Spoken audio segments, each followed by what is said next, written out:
मिरजेतील ब्राह्मणपूर येथील कृष्णेश्वर अपार्टमेंटमध्ये राहणारे ज्योतिषाचार्य हरिभाऊ रामचंद्र जोशी यांच्या फ्लॅटमध्ये ज्योतिष सांगण्याच्या बहाण्याने प्रवेश करून त्यांची पत्नी पद्मा हरिभाऊ जोशी यांचे तोंड दाबून गळ्यातील 4.5 तोळ्यांचे गंठण चोरट्यांनी लंपास केले होते।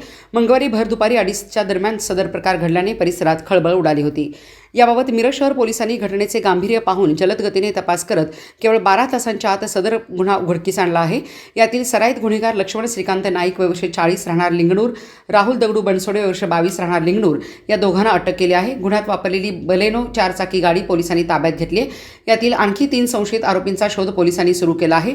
यातील संशयित लक्ष्मण नाईक यांच्यावर कर्नाटक आणि मिरज ग्रामीण पोलिसात अनेक गुन्हे दाखल आहेत। चोरीतील 4.5 तोळ्यांचे गंठण पोलिसांनी हस्तगत केले आहे। गुरुवारी दोन्ही आरोपींना न्यायालयात हजर केले असता त्यांना 4 दिवसांची म्हणजे सोमवार 23 फेब्रुवारीपर्यंत पोलीस कोठडी सुनावण्यात आली आहे। मिरजेतील ब्राह्मणपूर येथील कृष्णेश्वर अपार्टमेंटमध्ये ज्योतिषाचार्य हरिभाऊ रामचंद्र जोशी हे वृद्ध पती पत्नी दोघेच या फ्लॅटमध्ये राहतात। हे ज्योतिष सांगत असल्यामुळे अनेक लोक त्यांच्या घरी ये जात असतात। सदर चोरट्यांनी सोमवारी रात्री 8 वाजता त्यांच्या घरी येऊन रेकी केली होती। 2 चोरट्यांनी घरात येऊन आमचे पैसे हरवले आहेत ते परत मिळतील का तसेच स्वतःच्या भविष्याविषयी माहिती विचारली। या ठिकाणी दोघेच वृद्ध दाम्पत्य राहत असल्याची माहिती घेतली। त्यानंतर मंगळवारी दुपारी 2:30 वाजता 4 जण पुन्हा 4 चाकी गाडीतून आले।